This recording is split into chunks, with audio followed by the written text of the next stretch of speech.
Definitely enter paradise. Let me give you a faith-enlightening story about a brother in Pakistan who died the kind of death that you should pray that Allah Ta'ala grant each and every one of us. This is in Lala Musa in 1999, some years back. A brother called Muhammad Hussein. He was hit by a truck once he was crossing a road. It was a serious accident, and it was so serious that his body was practically severed into two pieces, and it was split into two pieces. But the shocking thing was, he was still alive. And he was saying out in a loud voice, "As-salatu was-salamu alayka ya Rasulullah." And he was saying, "La ilaha illallah Muhammad Rasulullah." His friends, the people around him, rushed him towards the hospital, but the doctor said they couldn't do anything. His body is split in two. This man has no chance of surviving. Yet he's reciting Salatu Salam and he's reciting the Kalima. So they take him to another hospital in Gujarat, and the doctors are shocked. They said he's meant to be dead. Was he doing reciting the kalima? Was he doing reciting Durood and Salam? And they were shocked. Constantly, the brothers who were with him, who took him to the hospital, say all along the way, they heard him recite Salatu was-salamu alayka ya Rasulullah, saying the kalima. And then he began to shout out in a loud voice, "Ya Rasulullah, please come. Ya Rasulullah, Abi Jaiye. Ya Rasulullah, mehi madad farmahiye. Ya Rasulullah, help me. Ya Rasulullah, forgive me." And as he said these words, he recited the Kalima Sharif, and he died. My brothers, this is a death worth envying. This is the kind of death that we should pray to Allah Ta'ala for.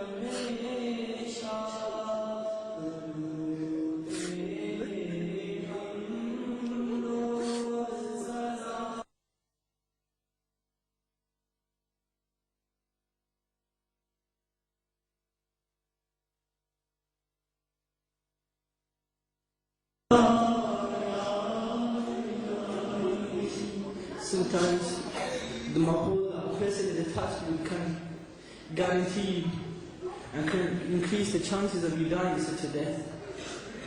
Do you know who this brother was? This brother was a Muballigh of Dawat-E-Islami. He was a preacher. He was a murid of Ameer-e-Ahl-e-Sunnat, Bani-e-Dawateislami. Sometimes your sheikh, that's what a sheikh is for. It's not to help you increase your cash, it's to help you in the afterlife. He was a murid, and he was part of a movement that preached the concern and worry for one's deen and one's iman. This was a muballigh. We should, each and every one of us should follow in his footsteps and make the intention of wanting to become practicing, preaching Muslims. It was probably, in our good opinion, that is his nisbat with the Tahriq. It's his affiliation and his association with the Tahriq that was the reason for him being blessed so much at the time there. Him being affiliated with such a Shaykh, that was the reason for being favoured and blessed and mercy, pitied by Allah. So my dear brothers, we should also, Dawat-E-Islami is fueled by the love of the awliya and the Prophet ﷺ. And the love of the awliya is one thing that we can use to help us and increase the chances of us dying a good death and of us securing our faith. So please, this is a tahriq. If you want to worry about your faith, if you want to learn about what things harm and weaken your iman, what things strengthen your iman, join Dawat-E-Islami. If you want to increase the chances of dying a death in the state of iman, join Dawat-E-Islami. Travel in the path of Allah Ta'ala.